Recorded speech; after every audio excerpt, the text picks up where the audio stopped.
now. Tap BN application and then tap the plus icon, then tap new project, then input your video guys. So this is our video.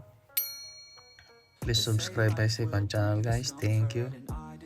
And then after this one, split the video guys, split or cut. Then after cutting the video, click the second clip, then go to filter, click filter, then yan guys, select kayo ng gusto ninyong ilagay dyan. Choose the, you can choose anyone of that, sorry, what the select na lang kayo dyan guys, sorry. Yan, i-click nyo lang yung second video, third video, then select again another color.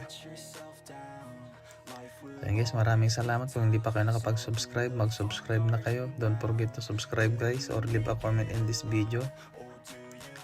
Maraming salamat din. After that one guys, put a background music, then save it. So yan, see you in my next tutorial.